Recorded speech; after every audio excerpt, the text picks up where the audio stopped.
It's finally here! This is the Tecware B68, and to give you a little bit of context as to why I'm so excited about this mechanical keyboard, well, I've been waiting for this keyboard for a couple of months now. Now, ever since it was first released to a lot of hype in Southeast Asia's mechanical keyboard community, it was only available initially in Indonesia and Philippines, I think these two select regions.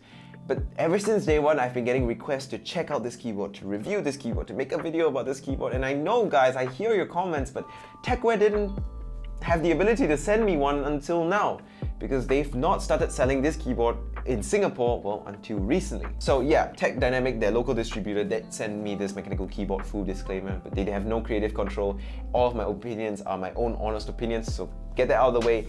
This keyboard is finally in my hands, and we can finally find out whether it lives up to the hype, whether it's any good, and whether it's right for you. So let's start with the design, which is the least interesting part of this keyboard. Well, it's nothing particularly unique. It's 68 key layout, so a little bit more keys than your average poker keyboard, but you know, 68 keys, arrow keys, page up, page down, nothing too appealing. It's useful for Excel spreadsheets and documents and stuff, but for the gamer, they probably won't care. Build quality is really excellent though, there's pretty much no flex. It's very rigid of a chassis, and the keycaps are PBT and double shot. The keycaps, unfortunately though, are pretty thin, so only time can tell how reliable and how durable these PBT keycaps are, but at least it's PBT, which is good. A few other noticeable things about its design: it's got no adjustable height kick feet, so if you want to adjust the angle and the tilt of this keyboard, you can't, so sad. And it's got a USB-C port on the back, as well as power on Bluetooth switch on the bottom as well. And yes, you can run it in wired mode, just like any Bluetooth wireless keyboard ever. But that's not the most interesting part of this keyboard, because what's interesting about this keyboard is what is inside.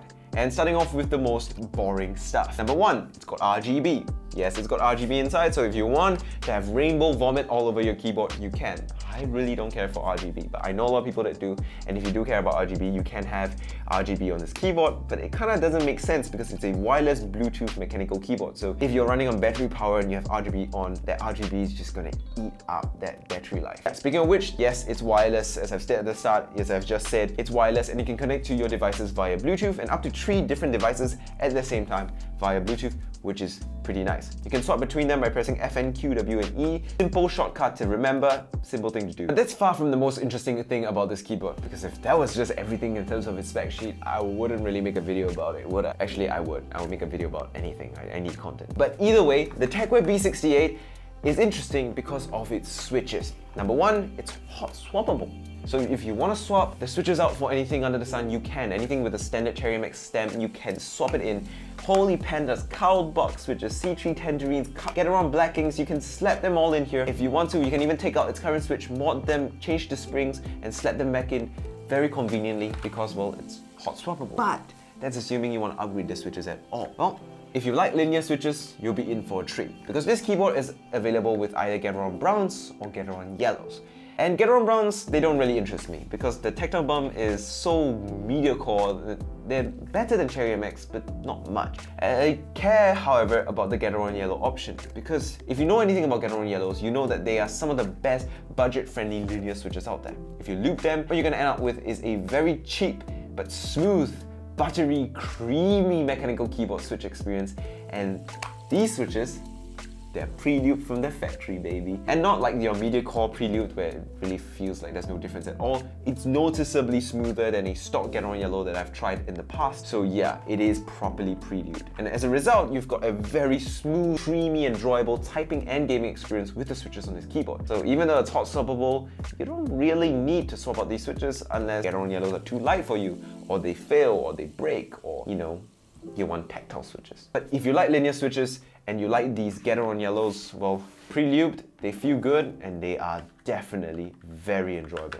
Okay, enough talking, let me play you a sound test so you can have an idea of how it sounds to type/game on this particular mechanical keyboard.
What do you think about that sound test? Do you like it? Do you not like it? Tell me in the comments or on my Discord, where I'm pretty active. I would love to hear your opinions about the Gather on Yellows on this particular keyboard. I would say that the spacebar rattle is pretty well controlled, the stabilizers are pretty well done, and the wobble in the stabilizer switches, they are pretty okay. They're not amazing, alright? I'm not gonna raise the expectations too high, but they are pretty okay, and the spacebar is quite impressive for a mechanical keyboard of its price range and caliber. So all that said and done, then the conclusion of the Tecware B68. Should you buy it? Is it a good keyboard? Well, it is definitely a good keyboard. For 86 Singapore dollars, it's excellently priced, packed full of features, it's very competitive, and a very compelling, interesting, good option to check out. But the question is it right for you? Because mechanical keyboards are very subjective and very difficult to judge per person, because different people like different things, different experiences. And for me, I love the B68. I really do. I'm clearly quite positive about this keyboard. But whether it's right for you is a different question. Because even though it's aggressively priced, that's not to say it does not have any competition at all. I think one of its biggest competition is the Daewoo EK871 that I unboxed a couple of weeks ago and will give an in-depth review of 2-3 weeks from now. The EK871 and EK861 come with, well, a choice of a clinky switch, which is something that the B68 does not have. It does not have RGB, but it also has backlight, and of course it's also a wireless Bluetooth mechanical keyboard that can connect to 3 different devices at the same time. So which one should you get, the B68 or those? Well, then it becomes kind of like a pros and cons trading blows things, because these two keyboards are very competitive. So on the B68 side of things, it has the advantage of hot swappability, which is important for future-proofing, switching out switches if they break, upgrading, things like that, and modding. Not everybody cares about it, mind you. It does have the advantage of the linear switch side of things because, well, Gather on Yellows on these are amazing and better than the linear switch that the Daewoo has. Also, the Tecware B68 has RGB, which a lot of people do care about.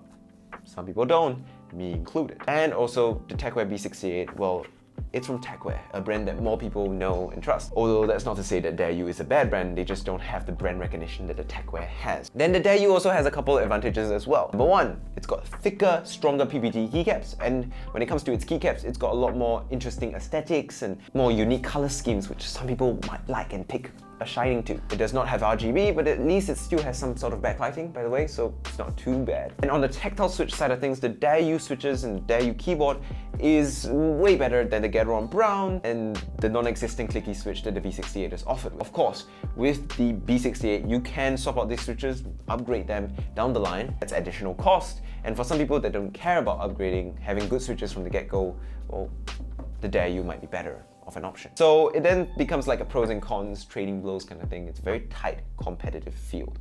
Both the Tecware B68 and EK871, however, are excellent keyboards at the end of the day, and you couldn't go wrong with either. I personally will continue to use the Tecware B68 as my daily gaming driver because I like linear switches for gaming. Well, I'll use the Daewoo EK871 downstairs in my room beside my laptop to continue typing scripts and editing videos, because for productivity workloads, I prefer tactile switch. So as you can tell, it's a very subjective thing, and you have to decide based on what you like as a person and judge those keyboards on their own merits. Can't go wrong with either, and that's it, I guess, for this review of the Tecware B68. Very good keyboard, very lovely, very enjoyable. Tecware's got a really good product on their hands.